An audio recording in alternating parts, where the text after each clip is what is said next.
Hello friends, आप सभी का स्वागत है मेरे यूट्यूब चैनल एनके स्टडी में। हम इस वीडियो में बात करेंगे टाइप ऑफ टैक्सेस की। टाइप ऑफ टैक्सेस दो प्रकार के होते हैं, direct taxes and indirect taxes. Direct taxes की हमने पिछली वीडियो में पूरे डिटेल में पढ़ा है। आज हम बात करेंगे इनडायरेक्ट टैक्सेस की। इनडायरेक्ट टैक्सेस होता क्या है? Meaning of indirect taxes. Indirect tax is a tax whose burden of payment can be transferred to others. Indirect tax वह टैक्स है जिसके भुगतान का बोझ दूसरों को ट्रांसफ़र किया जा सकता है। Therefore, those who pay these taxes to the government do not bear the burden of it themselves but pass it on to others.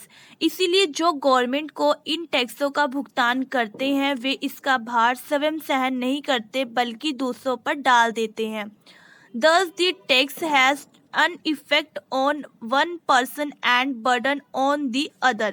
इस प्रकार टैक्स का प्रभाव एक व्यक्ति पर पड़ता है और भार अन्य पर पड़ता है। Indirect taxes are levied on the production and sale of goods and service. Indirect tax वस्तुओं और सेवाओं के उत्पादन और बिक्री पर लगाया जाता है। These taxes are collected by the arbitrators. ये टैक्स मध्यस्थरों द्वारा एकत्रित किए जाते हैं। Merits of indirect taxes. First point is convenient.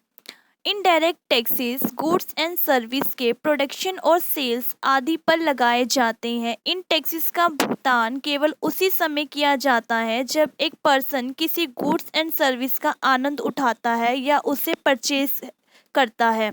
Tax की राशि थोड़ी होती है और वस्तु की कीमत में छिपी हुई होती है, इसीलिए इनडायरेक्ट टैक्सेस का बोझ महसूस नहीं होता है। Second point is no tax evasions. Indirect taxes goods की प्राइस के साथ मिले होते हैं क्योंकि कंज्यूमर को गुड्स की कीमत का भुगतान करना होता है, इसीलिए इनडायरेक्ट टैक्सेस की चोरी करना मुश्किल है। Third point is equitable. आमतौर पर लग्जरी की वस्तुओं पर बुनियादी ज़रूरतों की तुलना में एक उच्च दर पर टैक्स लगाया जाता है। इस प्रकार अमीरों द्वारा खरीदी जाने वाली वस्तुओं पर अधिक इनडायरेक्ट टैक्स लागू करके आर्थिक समानता भी लाई जा सकती है। Fourth point is flexibility.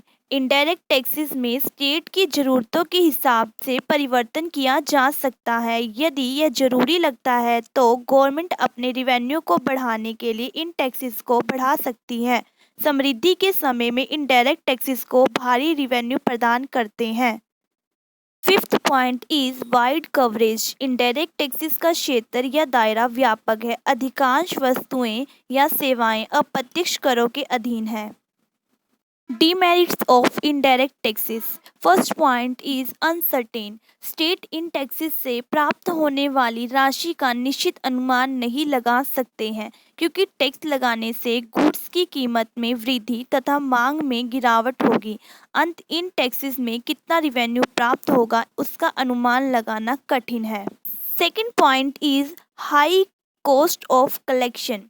Government को इनडायरेक्ट टैक्स प्रशासन के लिए विस्तृत मशीन स्थापित करनी पड़ती है, इसीलिए टैक्स कलेक्शन की कॉस्ट इनडायरेक्ट टैक्सेस में आमतौर पर अधिक होती है। Third point is increase income inequalities. आमतौर पर इनडायरेक्ट टैक्सेस नेचर में प्रतिगामी है। अमीर और गरीब जन उपभोग की कुछ वस्तुओं पर इनडायरेक्ट टैक्सेस की एक ही रेट पर टैक्स का भुगतान करते हैं। यह अमीर और गरीब के बीच आय असमानता में वृद्धि करता है। Fourth point is cause inflation. मुद्रास्फीति का एक कारण इनडायरेक्ट टैक्स भी होते हैं क्योंकि गुड्स एंड सर्विस पर लगाए गए टैक्सेस से उनकी कीमतों में वृद्धि होती है।